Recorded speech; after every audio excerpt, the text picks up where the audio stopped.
93.2% of Americans have metabolic dysfunction. These drug companies that are saying they're the benefits of Ozempic, Yeah. all those get better. It's not the Ozempic, it's Right.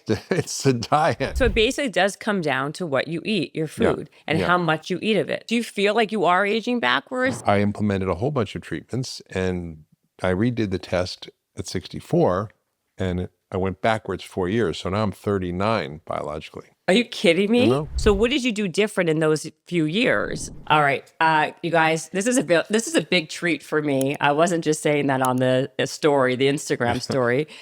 We have Dr. Mark Hyman on the podcast today, and guys, I'm sure you know who he is. He's probably the most famous doctor. I think I know. I've known about you for 100 years. At least 100. At least 100. He's written 18 New York 19. Times, 19 New York Times best-selling books. He is an MD and a functional medicine doctor, right?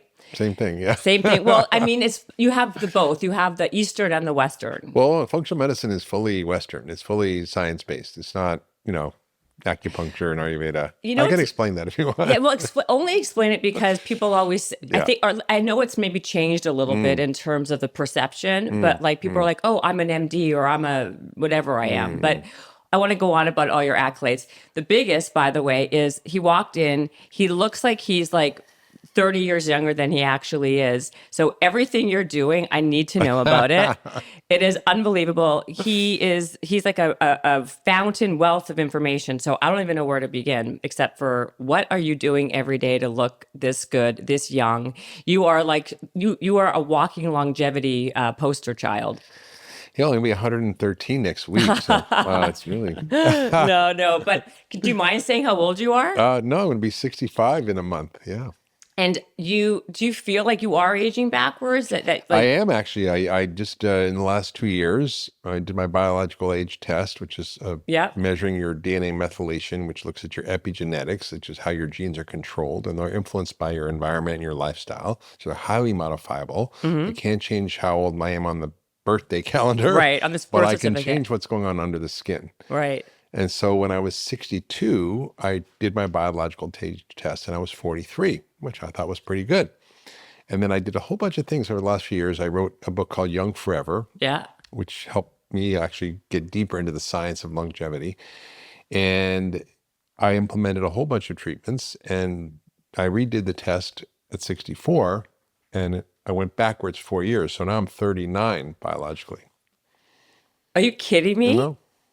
Oh my God. So like Brian Johnson has nothing on you, right? Like, well, I got a bigger spread in my age, but he's younger, so I don't know. Well, that's my whole point. Like that's a massive difference. So what did you do different in those few years?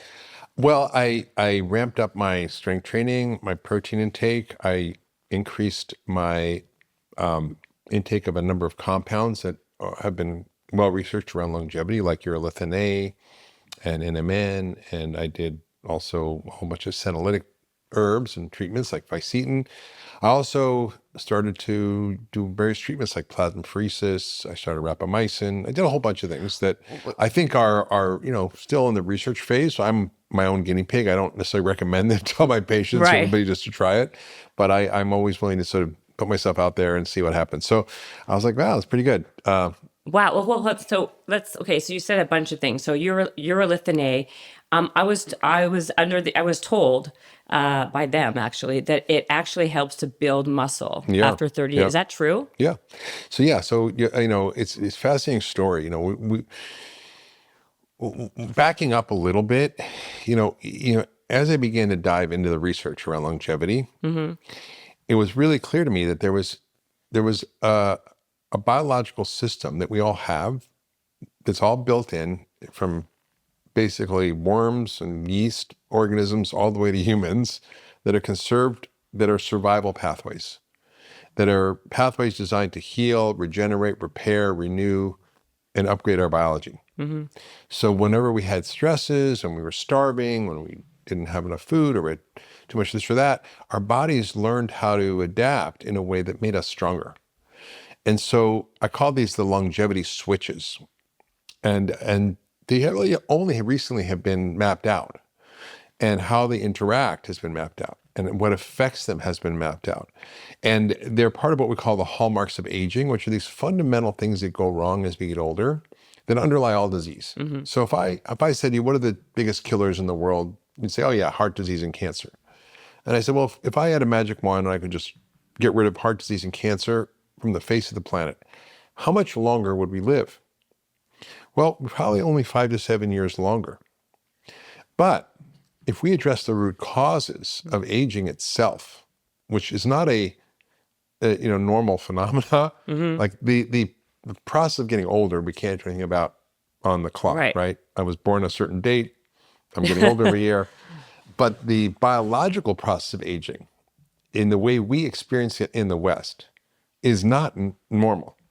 You see people who are 100 years old who are riding horses or hiking mountains, running races, these are outliers. But no, they are people who actually are taking advantage of things because of what they've learned, of their lifestyle, to actually activate these longevity pathways. So, we see people become decrepit, frail, diseased.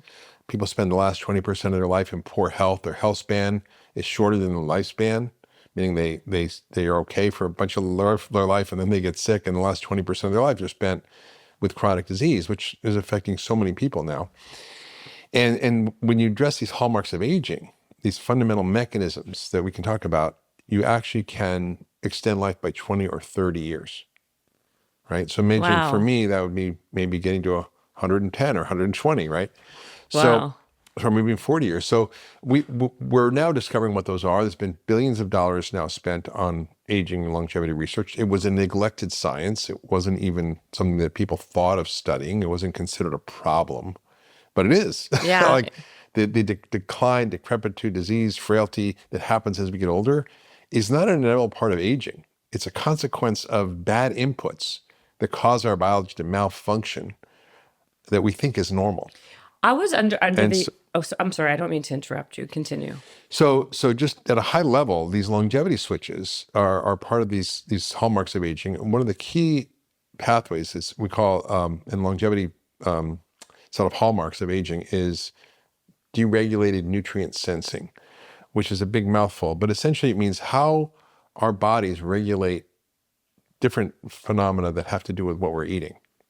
Right? So inflammation, insulin resistance, muscle building, autophagy or cell cleanup, antioxidant pathways, DNA repair pathways. So there's all these incredible longevity switches. There's 4 of them. And one has to do with insulin signaling and blood sugar. One has to do with mTOR, which has to do with basically building muscle or inducing autophagy, which is cellular cleanup. One has to do with AMPK, which is also involved in blood sugar, sirtuins. These are things that are now well studied. And so a lot of the interventions that I did were to regulate these longevity switches in a scientific way. So now backing into your question, urolithin A is a molecule that works on these longevity switches. And this is kind of mind-blowing. When you think about like nature and how we evolved, like how does a molecule from a plant, like a pomegranate, end up changing our biology in a way that actually makes us live longer, that reduces inflammation, that builds muscle, that increases our exercise performance, that increases our VO2 max, that helps reduce muscle loss, that has all these incredible benefits? How does that know what to do? What happens when you eat pomegranate or similar plants like berries? They have something called ellagic acid. And when you have a healthy microbiome, which most of us don't, that becomes converted by healthy bacteria into a molecule called urolithin A. Now, most of us don't do that because even if we eat pomegranate, we have a messed up microbiome because, I did a talk the other day with 1,000 people and I asked everybody to raise their hand if they'd never taken antibiotics. There wasn't a single person that raised their hand. Everybody's taken an antibiotic at some point, somehow. And so, when you destroy your microbiome because you take an antibiotic or you affect it, then you can't make this. So if you take this as a supplement, it induces mitophagy, which is cleaning up of your mitochondria that make energy. It reduces inflammation. It helps build muscle. It inhibits mTOR, which induces autophagy. So it has all these incredible benefits. But is there things we can do without supplementing? I know you wrote a book about food for medicine and all these Yeah. things. Like if we just eat a bunch of pomegranates, I know that's not going to be the answer. But at the core root, you said something, and I was going to even ask you about it. It was at the core, the root cause of a lot of problems. I was under the impression is inflammation, Yeah, right? for sure. And so, what can people do who don't have access to supplements, who don't have access to all the fancy latest and greatest? What are like easy strategies, let's just say like simple things that people can do to help reduce their It's a inflammation? great question. So, as a functional medicine doctor, which we can talk about what that is, but Yeah, it's essentially by looking at root causes. It's looking at the science of creating health. It's asking why. Why do you have this problem? Not what disease do you have and what drug do I give? It's understanding the body as a network, as a system, and restoring the ecosystem of your body to be healthy. And we go to doctors for every different part of our body. Every organ has a different doctor, right? But exactly. they're all connected. Your body's one system. And so functional medicine is really systems medicine. And it's a way of thinking. It's not a particular specialty or modality or treatment. It can be anything from, exercise to exorcism, whatever the treatment is that works for the patient, I'm going to use it. The the key around, wait, what was it?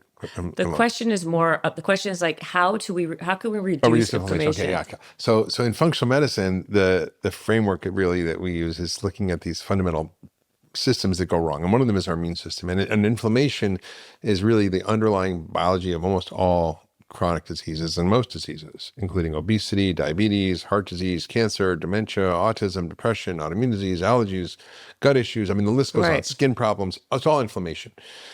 So the question is, what's causing inflammation? That's really what functional medicine does. It gets to the why, to what's the cause. And the big cause for most of us is really our diet and our gut microbiome. It's gone awry, and environmental toxins. Those are the big three. Right. Toxins are harder to deal with. You can really address your gut microbiome, and the diet is the biggest factor. And so I and practicing functional medicine for almost 30 plus years now, more than 30 years, I guess. I've really come to understand that, if you do a short term reset with an elimination diet, an anti-inflammatory diet that supports your microbiome, that lowers your blood sugar, that gets rid of all the excess inflammation in your body, that so many things get better. So I wrote a book 10 years ago called the 10-day detox diet. Did you even remember all the titles Yeah, of the no, books? There's so many. barely. I know. And essentially it grew out of my experience with my patients where I was treating people with complex chronic illness, and it was trying to get them to reset their body to the original factory settings. See, if we clean up their diet and took away every possible thing that could be driving inflammation, what would happen and how fast would they get better? And so it was so profound in the results that I wrote a book about it so that everybody could access it. Yeah. And actually, it's fun. In January this year, we're launching a online program to help people do this together in community called the 10-day detox. And you can go to drhyman.com to learn more about it. But basically, what this is eliminating the foods that are the most inflammatory. So ultra processed food, which was 60% of our diet, which is not really food by definition. It's just Right. science projects.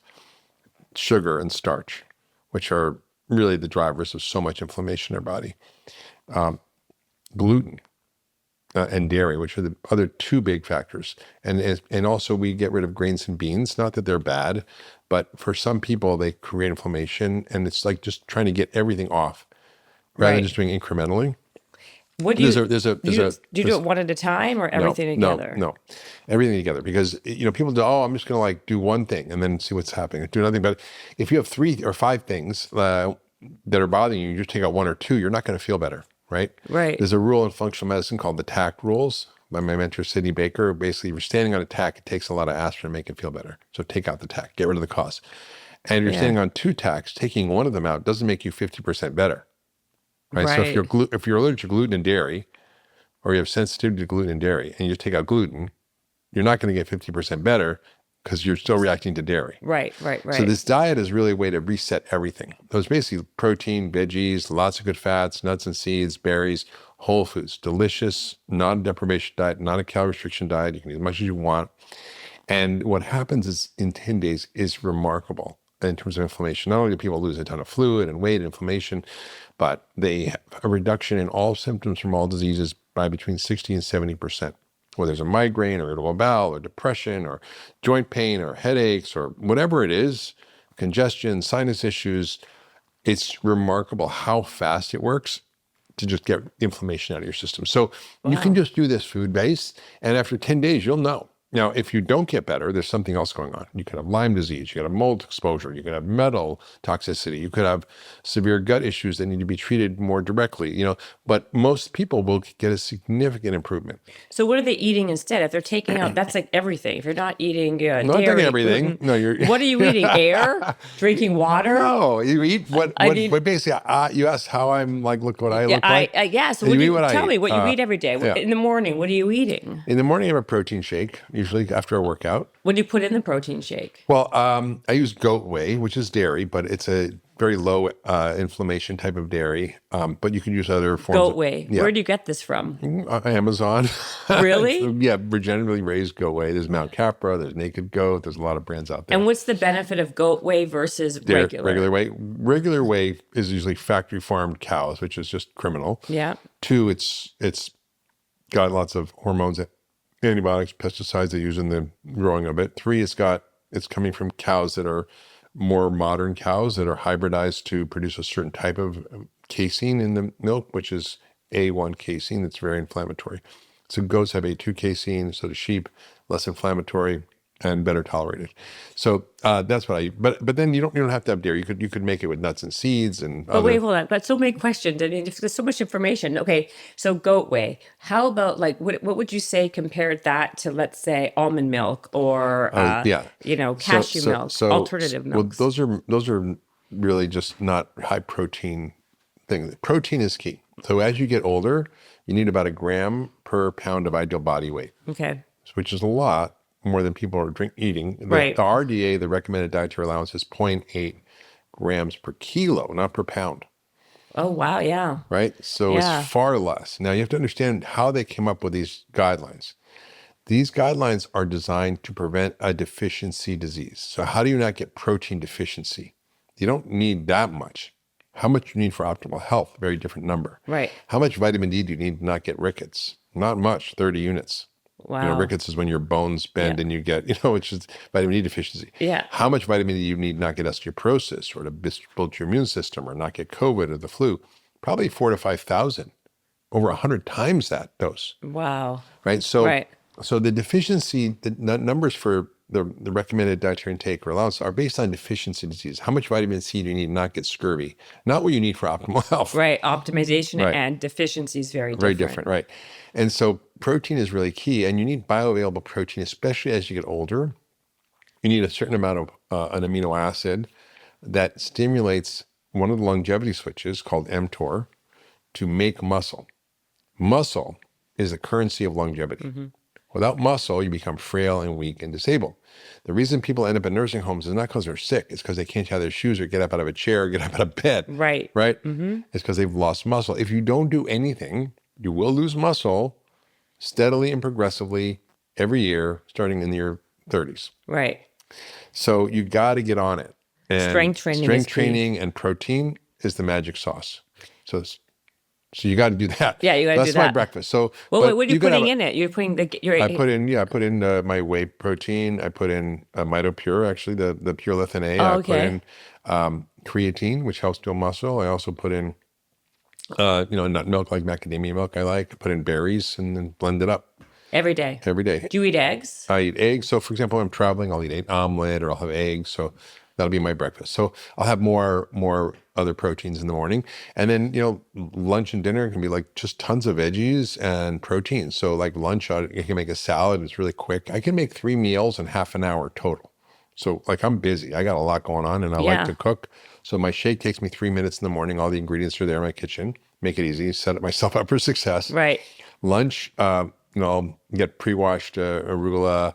I'll get little cherry tomatoes, organic. I'll throw in pumpkin seeds. I'll throw in avocado.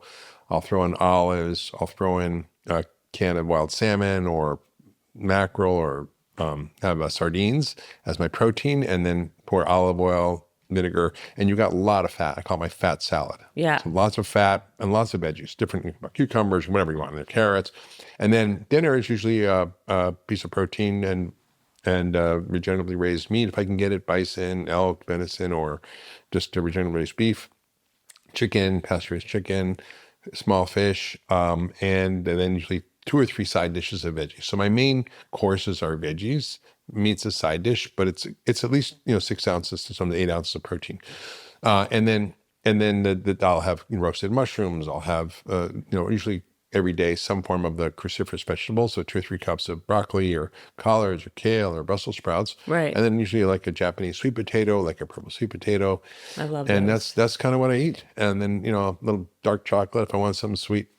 But this is for people who are home 24 hours a day. Most people travel, they're working, they're Yeah, so going. when I'm You travel, especially, you're yeah, from so a when I'm busy traveling, schedule. I always carry. If you look in my bag, I've got enough calories in there that I don't have to worry about eating anything the rest of the day. I've got macadamia nuts. I've got other nuts and seeds in there. So I have basically enough food in my bag, so I don't get in a food emergency. So I don't have to eat crap if I don't want to. Right. And you don't get like that feeling Yeah. of yeah. And then, usually wherever I go, you can order protein and veggies. Give me a salad, give me extra veggies, 3 sides of veggies. It's not that hard. You just have to ask. Right. You just have to ask.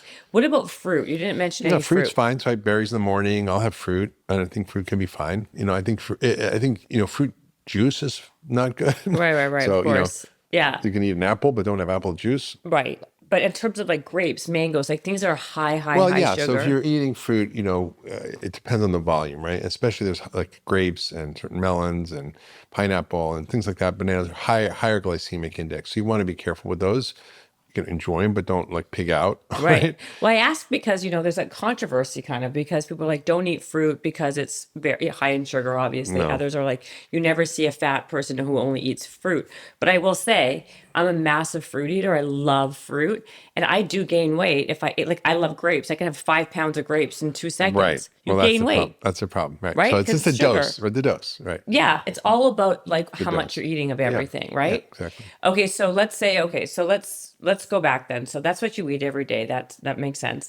Now, what about strength training? You said you're doing it how many times? Because you're very, very lean and thin. Well, I do probably 4 times a week. I have a routine I do with different bands, and I do a whole bunch of different routines. So I travel with it. So when I'm home, I have a home gym. So I have equipment, I have weights, I have all this stuff. But when I travel, I just bring my bands, which basically takes about it's a pound, maybe or less. Right. Takes up this much space. I put it in my suitcase, Right. and all I need is a door and a floor. So if I can hook the thing to the doorknob, I can get resistance. That's what you're doing? Yeah. How about cardio? There's all this controversy over cardio, especially as we age, right? Because people say that cardio breaks down muscle mass, right? So as we age, do you believe that cardio is something that we should all be Absolutely. doing? You can't just pick one form of training. You need, VO2 max is a really important number. This is a number that measures your mitochondrial function. Your mitochondria are the key to healthy aging, partly why your lithin A works and exercise works and strength training works. VO2 max is correlated directly with longevity. So if you look at your level of your ability to burn oxygen per minute, which is a measure of how basically, like if you look at Lance Armstrong, for example, he had a VO2 max in the 90s, meaning he could just go like like Energizer Yes. Bunny. Yes. Whereas the average 30-year-old has a VO2 max in the 30s. Right, exactly. Right? By the way, Lance still has a crazy VO2. Like he's Yeah, an mine's animal. like 45. Wow. Even at 65, you can train to get it Yep. to go up. And the higher it is, the longer you live. And in order to do that, you need to do cardio and you need to do interval training. So you kind of push and stress yourself. So you can do half an hour, 2 or 3 times a week of that. And that'll get you pretty good. You do as fast as you can for 45 seconds to a minute, then slow for 3 minutes. Do it again. You can do it on a treadmill, on a bike. It's like sprinting. We used to call it wind sprints in high school. Right. I remember that. So let's just talk about and we're still on inflammation. Okay, so for inflammation, you said all the things about that. Is there anything else we can do? Because supplements, I know, is there? Let's. Listen, if you just take multivitamin, fish oil, and vitamin D, less than $1 a day, you can do the all basics. these things. Yeah, it's $1 a day is not nothing, but think of what people spend on their coffee or their just junk or their Netflix subscription.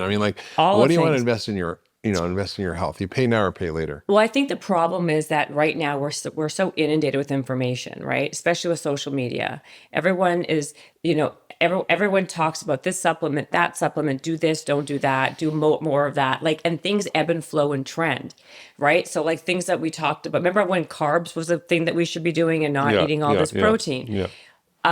Are there things that kind of like you've learned in your whole in your evolution that you're like, wow, I was totally wrong about this. I Yeah. was completely, this is the way. And what are things like intermittent fasting, for example? Like, what's your thoughts on things that are so trendy now that I feel have had a little bit of a backlash to some people? Well, I think what sells books and what gets people to click on social media Yeah. is extremes. So you've got carnivores on one side, the vegans on the other side, Yep. and like it's kind of extreme. And I think I take a more middle of the road position based on the science, which is Right. one, there's certain principles that you follow that allow you to have a wide variety of diets, culturally different diets, personal preference differences that you might like, but the principle should be the same. One, food is medicine. So you have to understand every bite you take is information and is regulating your biology with every single bite and changing your gene expression, your epigenome, your hormones, your brain chemistry, your metabolism, your microbiome, immune system. Everything is literally affected in real time by every single bite of food you have. So the quality of your food matters. Second is, and that food is information and it can downgrade your biology with every bite. Second is that we should think about nutrition from the perspective of personalized nutrition. So everybody's different. Some people are great on a vegan diet. Some people get really sick on a vegan diet. Some people need more protein. Some people need more fat. Some people need more carbs. And there's now genetics we can do to actually see what people do better on or worse on, and what Right. people respond better to or worse to. And then, thirdly, it's really a simple principle to eat real food. Like, don't eat stuff that's not food. Like, Right. ultra processed food is not food. A Pop-Tart is actually not food. It's made from deconstructed science ingredients that have been processed from commodity crops, broken down to their chemical individual components. The chemical structures have been changed, so it's not actually even the same molecular structure. Right. And they're reassembled into all sizes, colors, shapes of chemically extruded food-like substances that have nothing to do with nutrition, don't actually meet the definition of food. If you look at the Webster's definition of food, Right. it's basically something that supports the health and growth of an organism. Well, these don't. They do the opposite, right? And so technically, we're not actually eating food. So Right. eat food. Right. Eat food. I mean, Michael Pollan said, eat food, not too much, mostly plants, Yeah, that's what but he says all plants, and there are people who think No, he like, didn't say all plants. mostly plants. Mostly plants. He said mostly plants. Right. What about microwaving your food?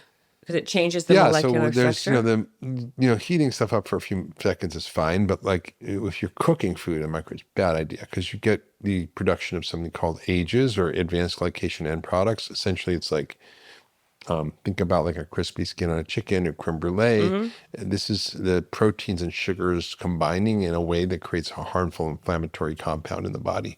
And so a lot of aging is caused by these compounds. And hemoglobin A1C, which is your blood sugar average, is an example of one of those, but there's many. And they bind to receptors, they activate inflammation, and so they just create this vicious cycle. So for sure, don't cook in a microwave. For sure, don't even heat up anything in plastic in a microwave. Well, That's a disaster. People putting microwave stuff in plastic with the plastic cover on. It's like oh my God, it's terrible. that's so bad. But would you ever microwave your food for like a minute? Like that's Yeah, so like if I'm lazy and like I'm in a hurry, I might like throw a sweet potato in there or something for this that's okay. already cooked. I might warm it up or something like that. But Because I got rid of mine thinking that it was like very dangerous. I mean, The listen, radiation. ideally probably no, but like Okay, so you're not so crazy one way or the No. other. Like you do seem a little bit more like middle of the ground. Yeah, I mean, right? like, just it's. Here's the deal: you want to optimize your health. You want to become resilient. You don't want to live in a bubble. Right. Like you don't want to be a bubble boy. No. And so there are people who are so fragile, like they can't go anywhere and they can't travel. They can't stay in a hotel room. Like there may be people who truly have chemical sensitivities and are that sensitive. And I'm not saying they're crazy, and I treat them as patients, and you can get them better. But if you're resilient and healthy, your body can handle a lot. Yeah. So, for example, if you're a diabetic and you have a can of Coke, it'll send you over the limit. Right. But if you're like A regular. someone like me and you work out, 5 times a week and you strength train and your diet's predominantly like super low sugar and starch, you're insulin resistant, super dialed in, you have, my insulin level's 2, my blood sugar is perfect, my A1C is very low. I can, have some sweets once in a while. It's not going to kill me. So you're saying all these numbers, right? Which means that you're monitoring all these Oh yeah. things and stats. So that tells me that you are a big believer in wearables, right? Like, are you wearing a glucose monitor? Are you Yeah. wearing an Aura ring or Yeah. a Whoop, or what is your? Yeah. Test, don't guess is my motto. I like Test, don't that. guess. And in fact, I co-founded a company called Function Health Yeah. to allow people to go deeper. The Aura rings are great. CGMs are great. Whoop, Apple Watch, but skin deep. They're just skin deep. Yep. Glucose monitor's a little better because you get a continuous read of your glucose, but there's so many other biomarkers. So what I realized was that most doctors aren't checking these things. Most patients don't know what to ask for. Right. If they do, they have to argue with their doctor to order it because they usually don't know what it is. And then they have to argue with their insurance company to pay for it, which they usually don't. Totally. So we co-founded a company called Function Health that allows people for $1.37 a day to get twice-a-year testing of over 110 biomarkers that gives you a profoundly deep view of your health. That's a lot. Yeah, and it's a bunch of tubes of blood, but basically it's giving you a deep insight in your metabolic health, and it's checking things that don't get checked that are the most relevant things. Like what? For example, your metabolic health. People get their cholesterol checked, and they just look at the basic numbers. So today I had a patient this morning before I came here who had perfectly normal cholesterol on the regular cholesterol test, but she had severe metabolic dysfunction because she had high numbers of lipid particles, of cholesterol particles, and small particles. And so we look at a more advanced cholesterol test. We look at the size and number and the quality of your cholesterol, not just the weight. Right. We look at what we call ApoB and lipoprotein A, which are really the most important, some of the most important biomarkers for your risk for a heart attack, not the ones you're getting at your doctor's checkup. That's like a 50-year-old test. Yeah. Yeah. We're looking at inflammation. We look at autoimmune markers, and 30+% of people have an autoimmune biomarker. 13% have autoimmune thyroid disease. We have 46% with high levels of CBR protein, which is inflammation. So we check your immune system. We check your toxin levels of heavy metals like mercury and lead. We check your hormones like male sex hormone, female sex hormones. We look at your cortisol, and we look at your metabolic health, measuring insulin, which, we're working with Quest as our provider of the lab testing. Yeah. So it's not some crazy thing. This is like the biggest lab in the country. In the world. So basically, how does it work? That's what I'm curious about. Do people walk into a Quest? I'll tell you, it's pretty easy. Yeah. I just want to finish with the testing. So we do nutritional testing. 67% of people have nutritional deficiencies at the minimum level. We're seeing, so much going on in the dysfunctions that are not being looked at. So the process is very easy. Just go to functionhealth.com. We're in beta now. So you with your listeners, we provided a early access code, which is Hustle 100. So if you go to Hustle 100, the first 100 listeners to sign up will skip the wait list, which is 300,000 people. Okay, well, listen to that, guys. That's very big. So if you guys use the code Hustle100, you skip the 300,000 people wait list, and you get early access. Yeah, that's amazing. And then once you sign in, it's a few minutes questionnaire to sort of get your basic demographics and everything, and then you'll get a text from our team. They'll say, okay, you're living this zip code. Your closest lab is a mile away. When do you want your appointment? Okay, Tuesday. Okay, I'll go in at Tuesday, 8 o'clock. And you go in, you show them there's a little scanning machine. You put your driver's license in there. They register you a second. You walk in, they draw your blood, 10, 15 minutes, you're out. And then all the data gets loaded up into your dashboard, which is data you own. It's your data, and you can track it over time. Wow. It's so frustrating for me as a doctor because medicine is so analog. Yeah. We don't use tech in medicine at all. Like even an electronic medical record is just a paper record in the office. Yeah. Yeah. And so, if I want to know, okay, let me look at your cholesterol. What was it last year or the year before? And what were the trends? I have to open a PDF. I have to look at it, try to remember what it said, then I'll come to the new one and look at that one, compare them all in my head or write it down, which takes me time. It's just a pain in the ass. So this is a beautiful dashboard. You can see your trends over time. You get a deep set of insights. So it's not just the data because that, the average person doesn't know what to do with their data, right? Doesn't know what the tests mean. But we spent, enormous amounts of time sifting through all the scientific literature, bringing knowledge experts in, including me, and writing, tens of thousands of pages of content that are then become delivered to you based on your biomarkers. So let's say you have an inflammation and your CRP is high. Okay, what does it mean? Why does it matter? Why would it be high? How do you figure it out? What do you do about it? What would you do from a lifestyle perspective, Yeah. from a supplement perspective? What are the diagnostic tests might you need? When do you need to go to the doctor? And what do you need to be informed with to be able to actually be the best advocate for your own health? Because I believe you should be the C of your own health. Totally. Not abdicating that to the healthcare system. You know, my friend Chris Carr had cancer, and she's an incredible woman, and she was like, she had some really weird rare cancer, and they told her she was going to die, and she's like, well, that's not okay. And so she sort of joked that she started a new company called Save My Ass Technologies Inc. You know, like, Oh my gosh, basically, which is basically her owning her own health. And that's what we all need to do. And our goal at Function Health is to help people to 100 healthy years, which I think is achievable for most people. That's amazing. So wait, so after you get all the testing and you have the dashboard, do you have someone who helps you kind of understand? Like, do you get a doctor assigned, or is it all just your own data? You get a clinician summary of all your results that's generated, and then you have the insights that are delivered to you personally, like what should you be eating? That says, well, this is what you should be doing. Yeah, what lifestyle changes do you need to make? What toxins do you need to avoid? What do you need in terms of exercise? How do you optimize your microbiome if you need to do that? What supplements might be helpful for the particular issue you have? You know, if your vitamin D is low, how do you know which vitamin D to take? What form of vitamin D? What dose do you take? How do you pick the right supplement? We don't recommend products. Right. We aren't selling anything other than the service of owning your own data. Yeah. Right. So we're not like hawking different companies or product stuff. And so it's just provides you the scientific information. Everything's deeply referenced with scientific literature. All the data is there. You can look at it yourself. And then it guides you into a personalized program. And then, you know, there's an interactive app that we're about to launch, which will kind of help, you know, support you in implementing the recommendations. That's amazing, actually. And I can't believe how many biomarkers you're checking for. That's a lot. And then, of course, we added almost another 200 that if you want to do extra stuff, you can. For example, let's say you have a family history of Alzheimer's.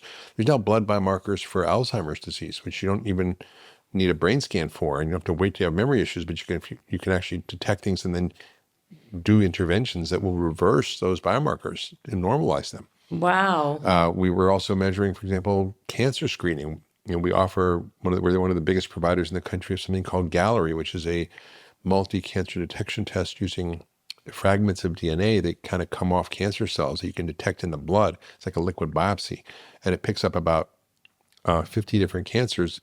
75% of the time it'll detect it. There's only 0.5% false positive rate, which is much better than all their current screening tests. In other words, well, I'm going to do this test. Is it going to show positive, but it's really not a cancer? Very rare to have that happen.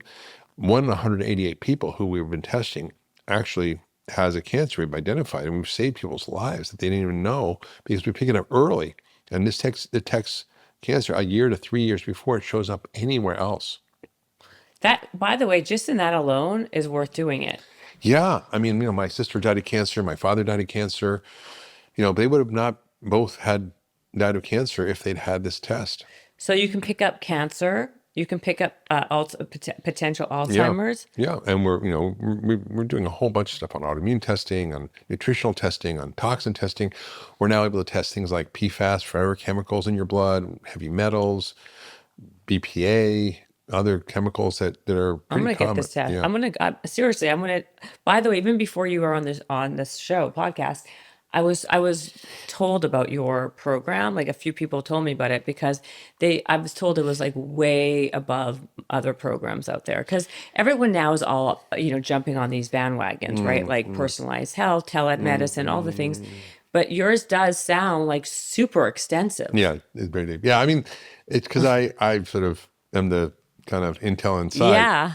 Yeah. My background has been, as a doctor at Canyon Ranch, which is a health resort for almost 10 years. And there we did, $5,000 to $10,000 worth of testing on everybody. Is that how you started at Canyon Ranch? I was, my joke is I'm a resort doctor because I worked at a health resort and the doctor of last resort. That's funny. So that's how you started. Yeah. And then 20 years ago, I started my own practice after that.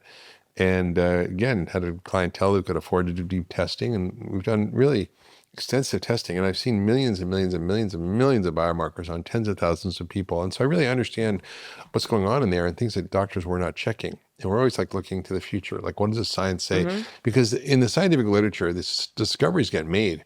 And, for example, we've known about lipoprotein fractionation, which is the test we do at Function Health for your cholesterol. This is the standard of the care. This should be the state-of-the-art test that everybody gets. It's not expensive, not hard to get. Yeah. And yet, we ask Quest, how many cholesterol tests that you get are from doctors around the country, and you're the biggest lab, Yeah. are for this test? What do they say? Less than 1%. And this test has been around for decades. I've been doing it personally for 30 years. The science is over 40 years old on this. So what happens is it takes decades for the science to turn into clinical practice. That's crazy. It is crazy. So my daughter's in medical school now. She's not learning anything about insulin resistance, nothing about the microbiome, nothing about nutrition, nothing about environmental toxins. These are the things that are causing people to be sick. She knows nothing about how to take care of mitochondrial problems. I mean, it's astounding to me. Where's she going to medical school? Well, it's a very good medical school. It's the University of Utah. It's a great medical school.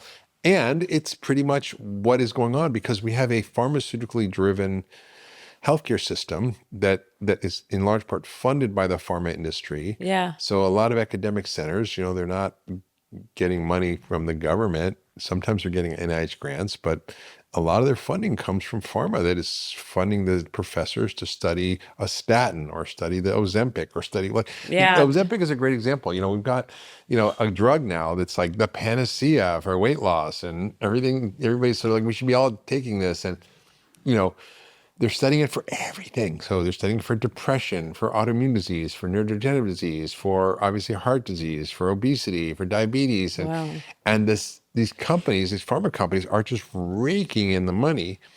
And Novo Nordisk, which is the maker of Ozempic in Denmark, is the single biggest contributor to the gross domestic product or GDP of Denmark. That is crazy. And yeah, it's a huge. And it's like, it's the Eli Lilly, the number one selling drug is Mounjaro. There are billions and billions of dollars a year for these drugs. And they're pouring billions into research to prove the benefit of these drugs across a wide range of health conditions. They work not because there's some magic to the drug. They work because they get people to lose weight, and the weight loss is what's working. Yeah. It's like a study that they did on gastric bypass. They said, well, gee, gastric bypass, you can reverse diabetes in 2 weeks if someone has a gastric bypass. It's a miracle. Right. Even if they're still overweight and you're still 400 pounds, 2 weeks later after you do the surgery, you don't have diabetes anymore. And your inflammation goes down and your numbers get better. Well, how does that happen? It's because of the food they're eating, because they don't eat what they were eating. But they did a study where they just, instead of giving them the gastric bypass, they did a randomized trial where they gave half the people a gastric bypass and another matched control group not the bypass, but just fed them the food as if they would have had the bypass. So on the same diet. Right. Same results. Same result. No different. So it's not the Ozempic. And so, I was talking to my friend who was the head of cardiology at Harvard, and he's like, I said, why don't you study lifestyle changes in heart disease? Because they work better than the medications. He's like, I know, Mark. He says, but I can't get $5 to study diet and lifestyle. I can get $150 million from pharma that funds my department, that funds my programs, that funds my fellowship, that funds everything. So I'm going to do that study that they want me to do because, they're paying the bills. That's how it works. It's super corrupt. That's so crazy to me. And not funny at all, is that now you have people who are on these Ozempics and Wegovy's who shouldn't be on them. They're like thin people. Yeah, it's like, oh God, and I see it. It's like, oh wow, I can tell. They get that look, they get that Ozempic face. But is that a true thing? Oh, Ozempic 100%. face? Yes, and you lose subcutaneous fat and you lose muscle.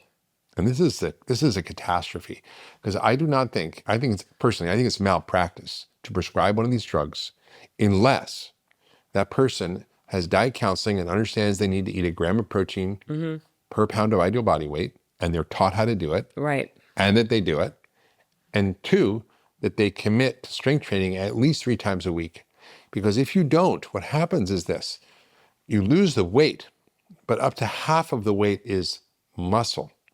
Now, muscle is your metabolic engine. It burns 7 times the calories of fat. And when you lose muscle, your metabolism slows down.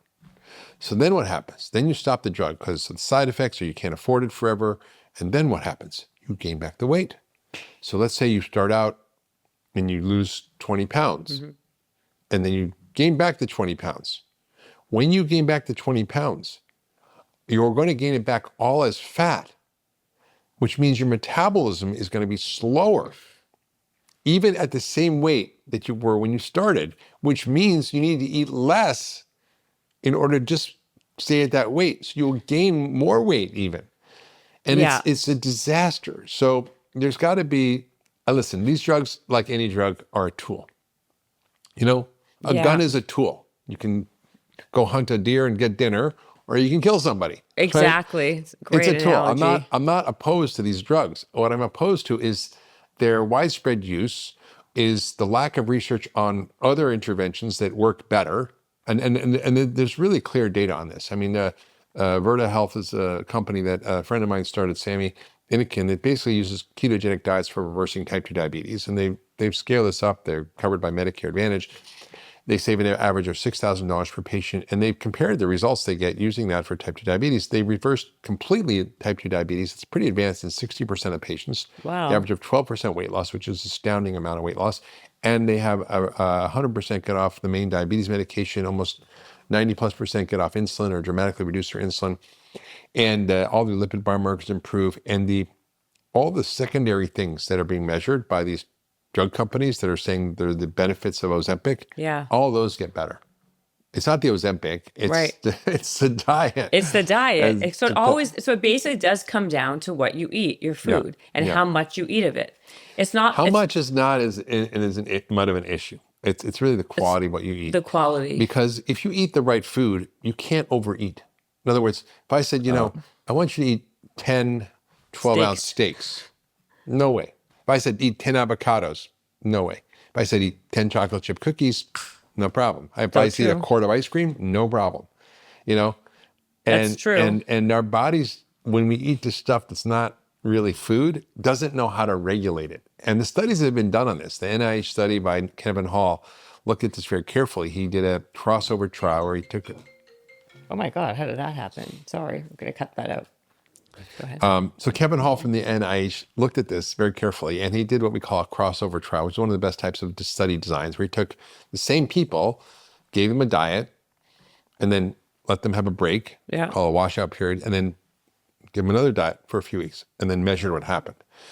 First part of the diet was eating real food. Wow, yeah. Matched for protein, fat, carbs, calories. Then they gave them ultra-processed food. And they can eat whatever they want. Eat whatever you want, eat as much as you want, there's no restrictions. When they were eating ultra-processed food, they ate 500 calories more a day because their biology was dysregulated. Right. Kids who are iron deficient will eat dirt.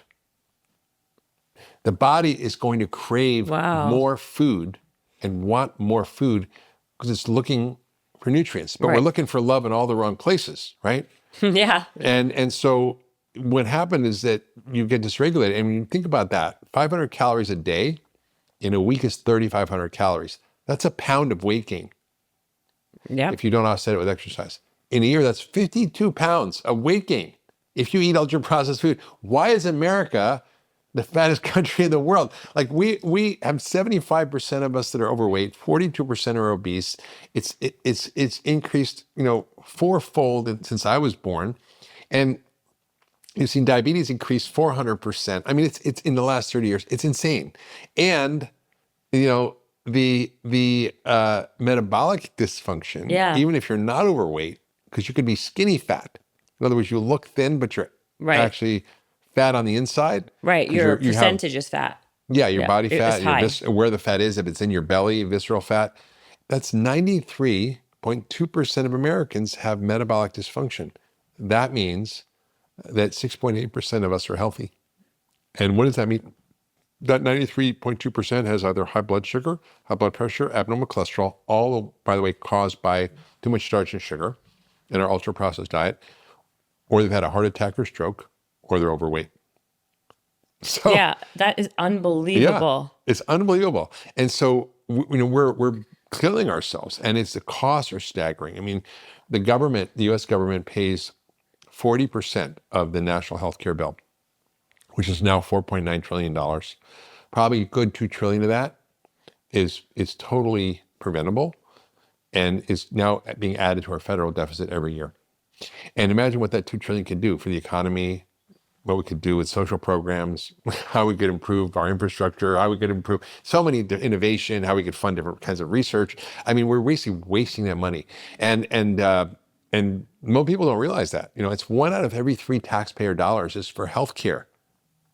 It's unbelievable. What I find to be unbelievable is that everyone seems to look for these quick fad diets or quick fixes, but yet like it's pretty, again, what you're saying is pretty basic, right? Like it's the same things that like if they watch what they eat, quality of the food, inflammation, like this Not is that hard. It's not that hard, but yet people are trying to they're overwhelmed with like all this like noise. Yeah. You know, the other thing I wanted to ask you about Ozempic or any of these or Wegovys or whatever, can your body acclimate over time anyway? And so you end up even eating what you ate before you even started taking it? Sometimes these drugs affect people differently. I had a patient who I didn't prescribe it, but he was telling me he lost, he did Ozempic for 6 months.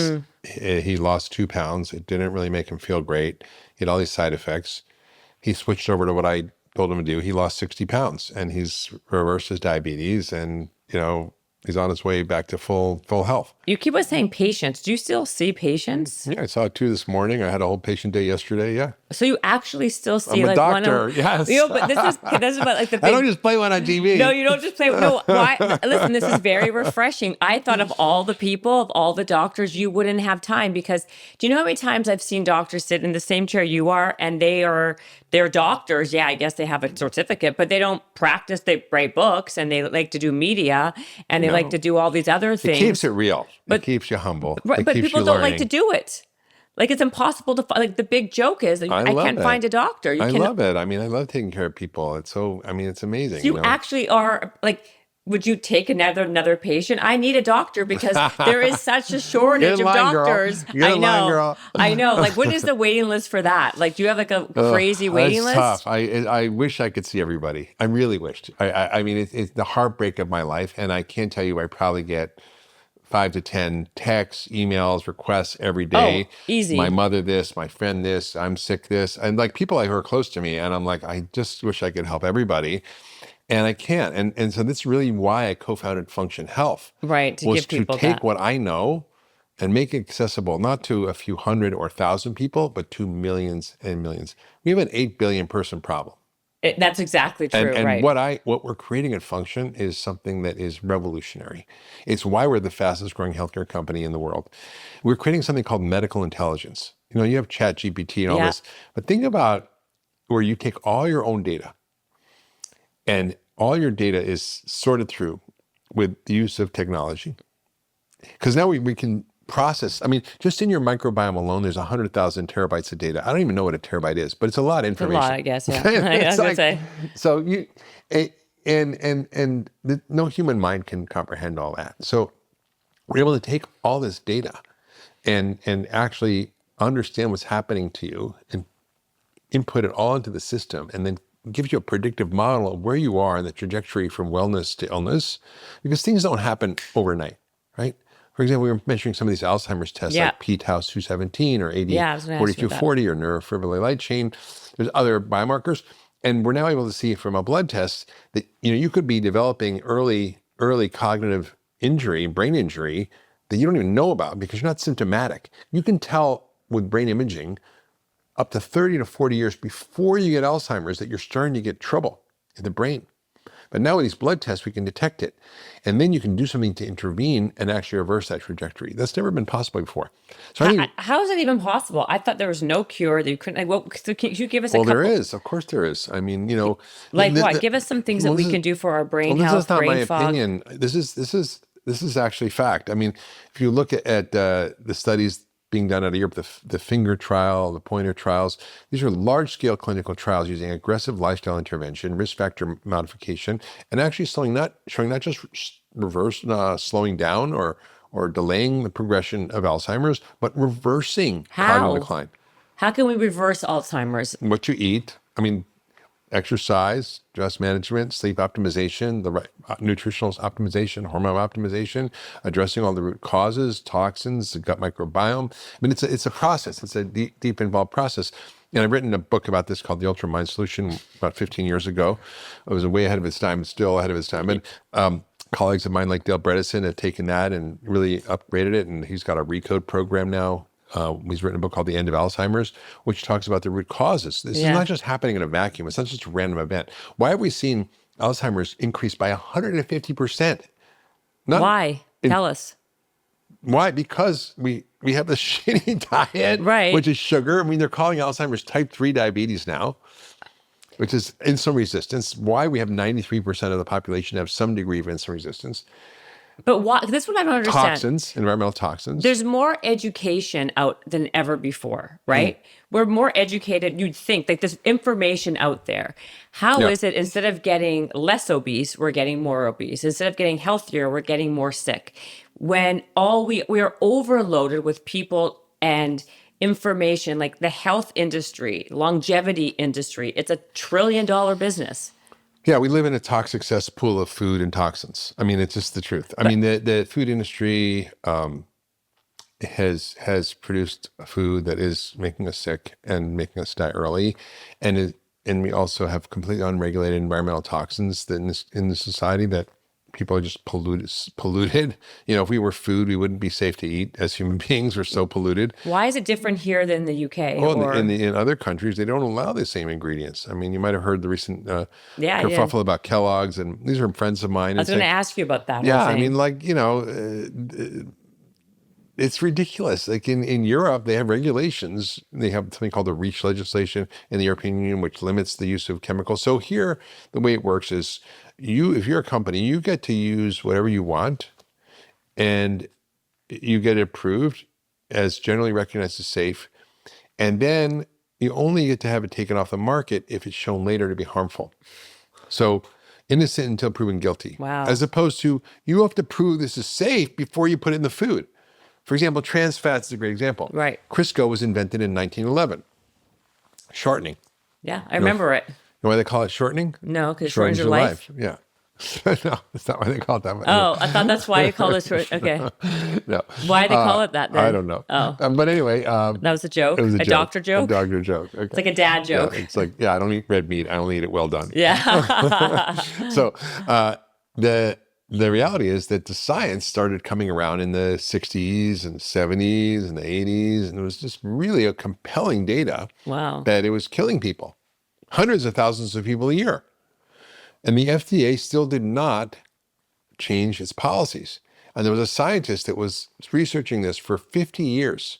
Wow. He finally, in his 90s, sued the FDA.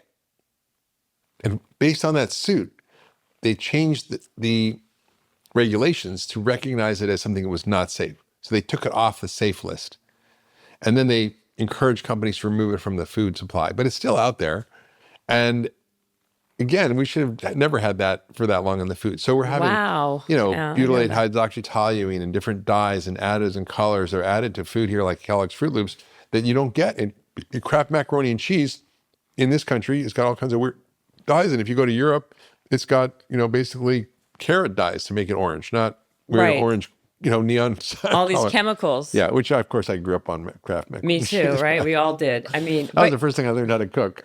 Me too. I think that was like kind of like every child, like my daughter right now. You boil the noodles and you put the cheese in and the milk in. And Totally. Where did you grow up, by the way? All over. I was born in Spain, grew up in New York City, in Queens, and then moved to Toronto.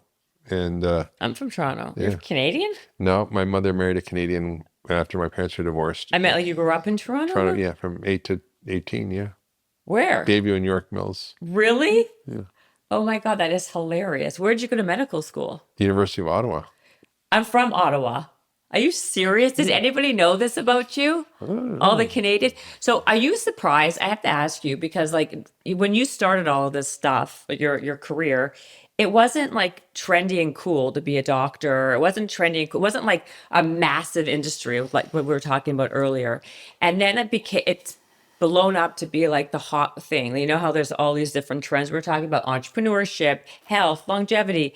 Like, are you surprised of how like you've become so popular in the trajectory of your career? Did you expect this I all to don't know, happen, really. or I don't know. I just saw the issues I mean, I studied nutrition 45 years ago and college and read a book called Nutrition Against Disease by Roger Williams. It got me thinking about this. It was given to me by a PhD student on nutrition that I was living with. We shared a house together. oh, And okay, so I got, kind in of, Ottawa? in Cornell, Okay, at Cornell. Okay. Cornell. Yeah, where I went to undergraduate. And I just got into health and wellness and herbal medicine and yoga. And I was a yoga teacher before I was a doctor. You And were? yeah.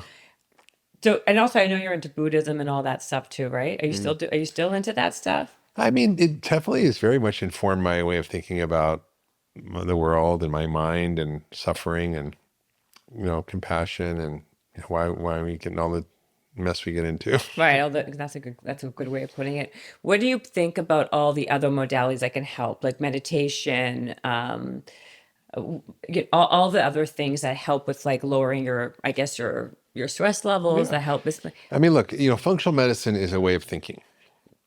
It's an operating system and it's agnostic and it's whatever the right set of tools. So there's a whole bunch of tools in the toolkit, from meditation and yoga to breath work to do you do those? acupuncture to drugs to supplements to diet to plasmapheresis to whatever. What is that? You said that in the beginning of the podcast. Plasmapheresis? Oh, Yeah. it's basically filtering your blood to get all the crap out. And it's one of those therapies that's being heavily researched for longevity. So as we get older, it's like, think about your car. If you don't change the oil, it Yeah. gets crap in it. And it's sort of like that. It's like you filter your blood out, you take out the cells, you take out the plasma, you throw it out, you put in new How do you fluid. do it? You take blood out of one arm, you put it through a machine that filters everything out. It's like dialysis, and Yeah. then it goes back in the other arm. And so how accessible is this to the Not that average person? accessible. It's expensive. It's between $5,000 and $10,000 time. It's gonna come down in price. So sorry. So sorry.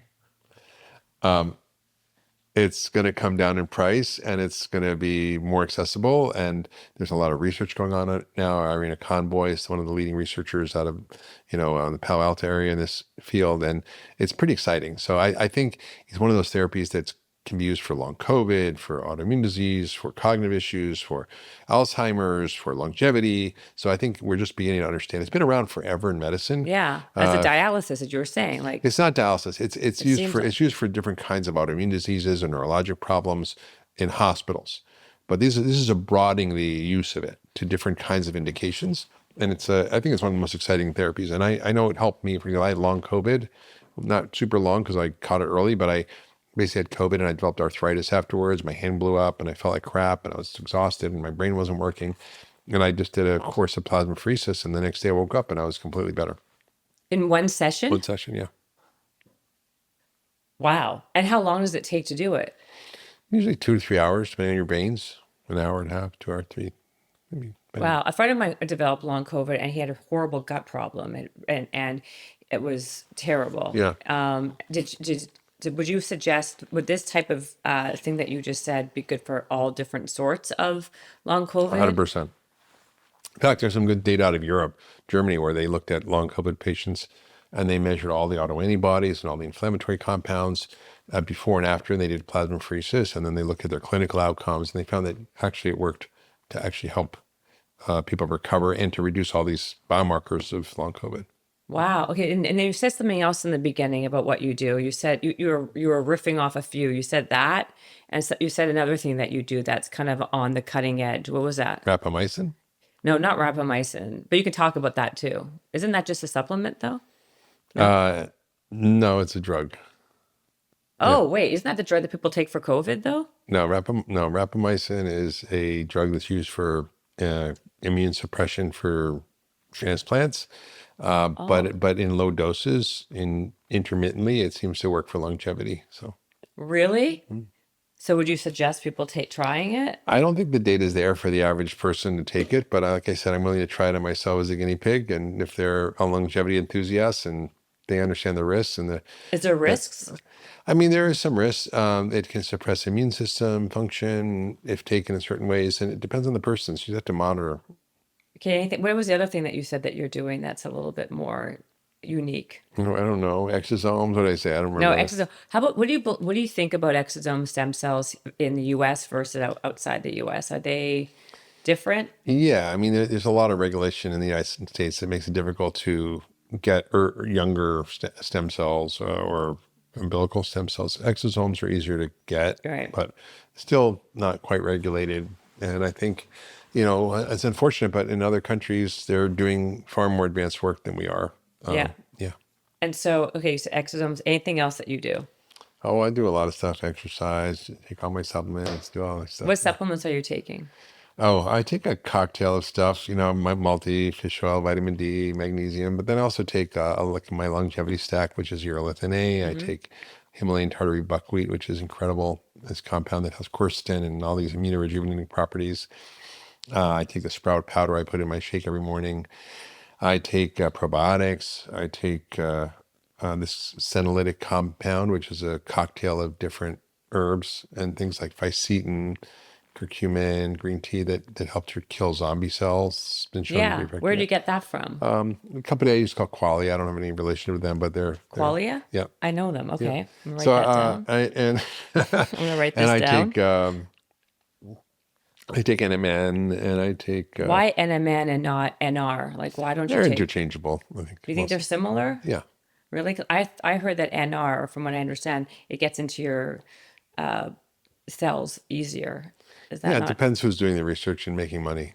Who's telling you, exactly? Like, that's a good and who's point. selling what. I know, but isn't NMN Sinclair, right? Yeah, Okay, you must be friends with Sinclair. Are you friends with I'm him? friends with David. Yeah, he's a character, but I love him. Okay, so that's why. Okay, how about okay? So you're taking that.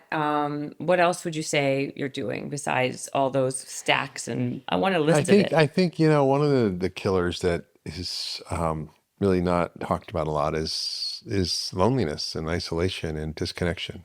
And when I went to the blue zones, it was amazing there. And, there were no nursing homes. Right. 'Cause Even if people didn't have kids, they were taken in by their niece and nephew if they were old, or it was just quite an amazing thing. And they had a deep sense of connection and community and belonging, meaning, purpose. Those are more sort of intangible things, but investing in your friendships, in your relationships, in your community is one of the most important things for longevity. I actually think that loneliness is our biggest pet. Like, It's like smoking 2 packs of cigarettes a day. yeah, people can die out of oh, are you okay over there? Okay. Can die from loneliness. So I totally agree. I know you need to get out of here. Is there anything else that we can talk about that's a little bit like, what's the number one question people ask you? Oh, I don't know. That's a lot of I mean, questions. what's the one thing that you hear the most people say? Like, is it the gut? Is it brain? What's like the one thing like right now that you're getting the most text messages, the most DMs about?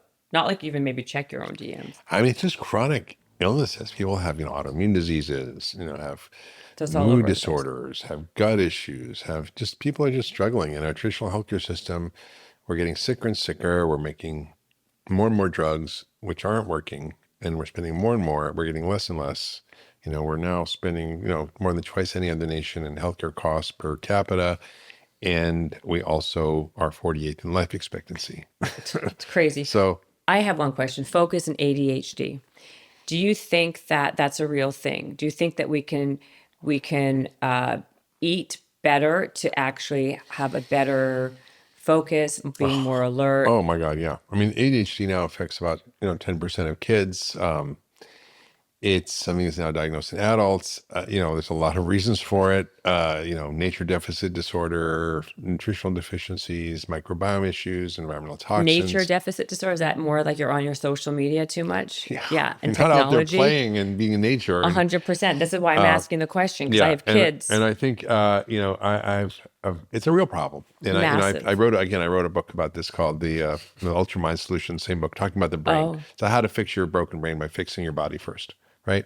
So your body affects your brain. And I had a kid I talked about in that book who was severely ADD, on Ritalin for years, kicked out of kindergarten, Wow. his behavior. Had all these other health issues, had asthma, had allergies, had gut issues, had headaches, had this and that. Totally crap diet, processed food. did a bunch of testing, had severe nutritional deficiencies, had a totally messed up gut, had bad bugs growing, too much yeast, had lead also in his system. So he basically just got his gut healthy, put him in an elimination diet, kind of got his body. He was 12 years old at the time. And it was like a miracle. Like 2 months later, he came back completely normal. And what was amazing, and we can get you the link to look at the I love imaging, but you can see his handwriting before and after 2 months. And it was the thing that got me going, oh my God, what's going on here? Because his handwriting, was illegible. A lot of these kids have what we call dysgraphia. Their writing is just wow. terrible penmanship. And then 2 months later was perfect writing. And it wasn't because he had occupational therapy and handwriting lessons. It was because his brain went from being chaotic and dysfunctional and incoherent to being synchronized and coherent and functional. And that was what got me to really understand that the body was influencing the brain in ways that we could modify and change, whether it was depression or ADD or OCD or autism or Alzheimer's, whatever it was. And so much, the joke in medicine is that, neurologists pay no attention to the mind and psychiatrists pay no attention to the brain. They're both wrong, right? There's no brain, there's no brain-mind thing. It's all one thing. And the body, brain, body, mind, body. It's just, all the same. It's all the same. And so, basically what happens below the neck is pretty much ignored by most other, kind of neurologists or psychiatrists or psychologists. And you can't talk your way out of, a gluten intolerance is causing brain dysfunction or heavy metal toxicity or a vitamin deficiency. You've got to treat that. Yeah. And also exercise overall, just moving your body, going outside, all these things are so good for your overall productivity. Mark, you're amazing. Thank you for being on the show, on the podcast. You guys, so we said for Dr. Hyman's new and his new company, Function Health, which is probably now the fastest growing health company, you said, on the planet. He's giving everybody, the first 100 people, the code is Hustle 100. You're going to skip the line and you are going to get early access. Yeah, it's functionhealth.com. Functionhealth.com. Tell them everything. All your 90,000 books and all the things, Well, that's where I go. I get yourself checked because most people don't realize how bad things are under the hood. And so that's really important. So just you go to functionhealth.com, you can log in, bypass the wait list, get in the beta, and it's it's easy to do. Just use the code HUSTLE100. If you want to learn more about me, you can go to my website, drhyman.com. Social media is Dr. Mark Hyman, and podcast is The Doctor's Pharmacy, although it might be changing the name soon. So they know all about you. You're like have millions of followers. Okay. Thank you so much. You're an awesome, awesome guest. And I appreciate you being here. Pleasure. And we didn't even do our Magic Mind shot. Is it too late to do this? I don't know. We're doing it at the end versus at the beginning. Have you ever okay, I had it actually. I like it. They're very good. They have great ingredients. Read them. They have you created this? No. But I'm partners with them because I genuinely love them. They're very, very high quality ingredients and it works. It makes me a little more focused and gives me some energy.